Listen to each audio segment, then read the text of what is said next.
बच्चों, आज हम करेंगे हमारा ईवीएस लेसन 8 बीज से बीज तक। अब देखिए बेटा, बीज क्या होते हैं। आपकी ऑलमोस्ट हर एक फल और सब्जी में बीज होते हैं। ठीक है, जैसे आपने देखा है सेब के अंदर बीज निकलते हैं, अमरूद के अंदर भी होते हैं।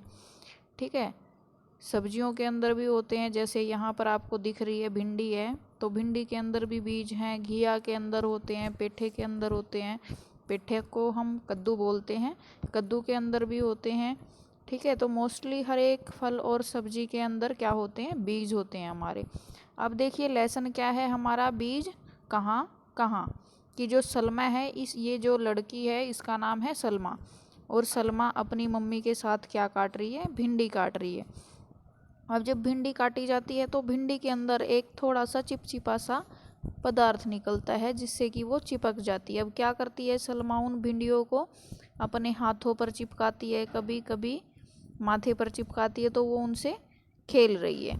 अब वो क्या कर रही है कि उसने जब मम्मी को भिंडी पकड़ाई तो मम्मी कहती है कि ये पकी हुई भिंडी है, इसके कितने मोटे बीज हैं। तो सलमा कहती है कि इसमें ये बीज कहाँ से आए।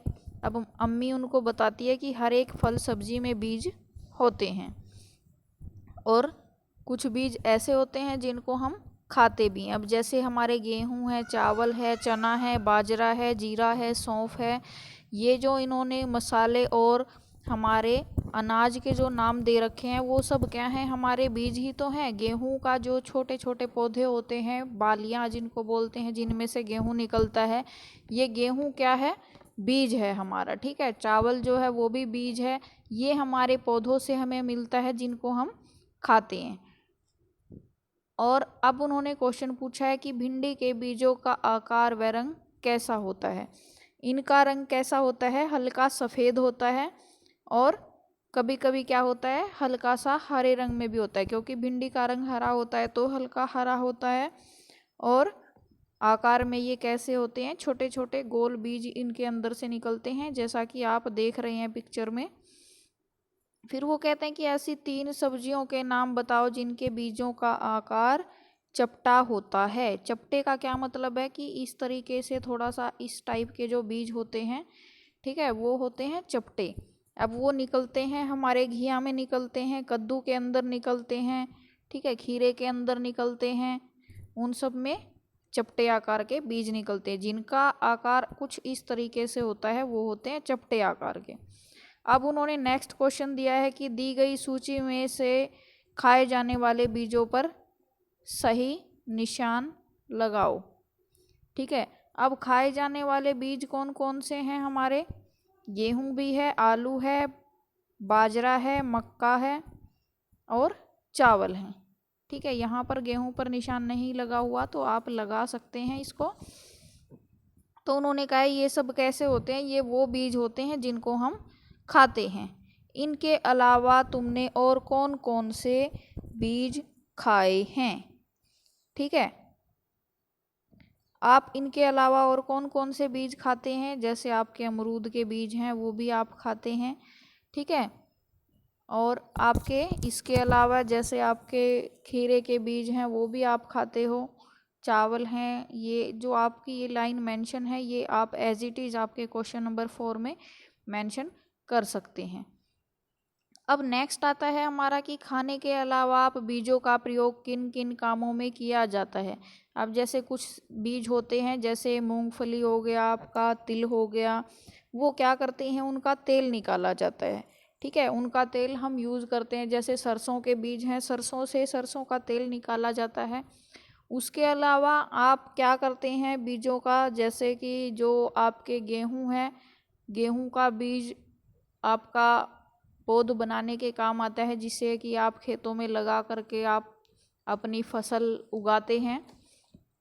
ठीक है, यानी कि उनका काम किस में है, बिजाई करने में काम आता है। कुछ बीजों को हम खा सकते हैं, कुछ बीज हमारे जो हैं तेल निकालने के काम आते हैं, कुछ बीजों का प्रयोग हम दवाई बनाने के लिए भी करते हैं। ठीक है, अब उन्होंने दिए हैं आपको फ्रूट्स दे दिए हैं, जैसे ये क्या है, आपकी एप्पल है, सेब। ठीक है, इसका बीज का आकार कैसा होता है, चपटा होता है, यानी थोड़ा सा इस टाइप में इसका बीज होता है। तो क्या आप इन बीजों को गिन सकते हैं? तो हाँ, क्योंकि इसमें थोड़े बीज निकलते हैं तो आप उनको इजीली काउंट कर सकते हैं। फिर आता है आपका आम। ठीक है, आम के अंदर बड़ी गुठली निकलती है इस तरीके की, ठीक है, चपटी गुठली निकलती है, तो वो क्या होता है और लंबे आकार में होता है। तो आप इसके बीज को गिन सकते हैं क्योंकि इसमें यूजुअली एक ही बीज निकलता है जिसको हम गुठली बोलते हैं। फिर आता है पपीता। पपीते के अंदर छोटे छोटे बहुत सारे बीज होते हैं जिनको आप गिन नहीं सकते, जिनका आकार कुछ इस तरीके का होता है, हमारी जो काली मिर्च होती है उसके आकार का, उसके जैसा ही होता है। फिर आता है आपका संतरा। संतरे के अंदर कैसे बीज होते हैं? कुछ इस तरीके के बीज होते हैं, बूंद के जैसे। ठीक है, इस तरीके के बीज आपके होते हैं संतरे के अंदर, बूंद के आकार के जैसे। ये गिनती में कम होते हैं, इसीलिए आप इनको काउंट कर सकते हैं इजीली, क्योंकि बहुत कम संख्या में निकलते हैं। फिर आता है आपका तरबूज। तरबूज के आकार के जो बीज होते हैं, जो बीज उसमें निकलते हैं, वो भी कुछ इसी शेप के होते हैं और इनको आप काउंट नहीं कर सकते क्योंकि बहुत सारे बीज निकलते हैं तो उनको काउंट करना इजी नहीं होता। फिर आता है आपका आड़ू। आड़ू के अंदर क्या होता है? बीज होता है कुछ इस तरीके का चपटा हुआ, ठीक है, लेकिन इसके अंदर एक ही बीज निकलता है तो आप उसको इजीली काउंट कर सकते हैं। फिर देखिए बीज में क्या क्या। अजय जो है आज जल्दी स्कूल पहुंच गया है, वो क्यारियों में कुछ ढूंढ रहा था, तो अध्यापक ने पूछा कि भाई क्या ढूंढ रहे हो तुम? तो उसने कहा कि सर मैंने यहाँ तरबूज के कुछ बीज बोए थे, देख रहा हूँ कि उगे हैं या नहीं उगे। अब देखो हमने यहाँ पर एक बीज बोया मिट्टी के अंदर, ठीक है, फिर उसने अंकुरित होना शुरू किया, ये देखो नीचे की ओर उसकी जड़ फैलनी शुरू हो गई है। ठीक है, अब वो जड़ तो नीचे फैल रही है लेकिन वो ऊपर की ओर निकल रहा है क्या? छोटा सा पौधा। अब नीचे जड़ फैलती जाएगी और ऊपर पौधा जो है बड़ा होता चला जाएगा। तो इस तरीके से हमारा एक बीज के अंदर से क्या निकलता है? एक पौधा निकलता है। अब देखो अजय ने मिट्टी में थोड़ा पानी डाला, कुछ दिन बाद उसने वहां मुड़ी हुई 2 पत्तियां देखी। यानी क्या हुआ कि उसके बीज से जो है क्या बन गया? अब पौधा बन गया है। वो बहुत खुश है। क्यों खुश है? क्योंकि उसने उसको हवा, मिट्टी, पानी और उचित ताप दिया है। इसीलिए क्या हो गया है, मिट्टी के अंदर से क्या निकल रहे हैं? पौधे निकल रहे हैं छोटे छोटे।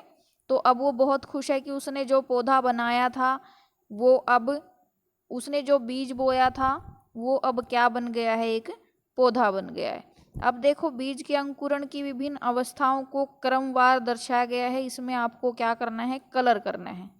ठीक है, फिर आपको क्या करना है कि एक छोटा सा गमला लेना है जिसकी तली में छेद हो। तली में छेद क्यों होता है गमलों के अंदर? आपका इस तरीके से जो गमला होता है उसकी तली में यहाँ एक छोटा सा छेद होता है।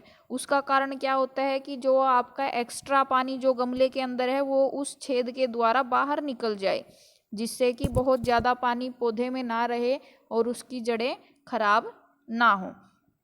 अब उन्होंने क्या है कि इसमें मिट्टी डालनी है, 2-3 बीज डालने हैं, मिट्टी को गीला करना है और आपको देखना है उसके कि कितने दिनों के बाद उसमें से जो है आपका पौधा निकला है। ये एक एक्टिविटी है, आप सभी को करनी है। तो आज हम इतना ही करेंगे। आई होप सभी को समझ आ गया होगा आपको।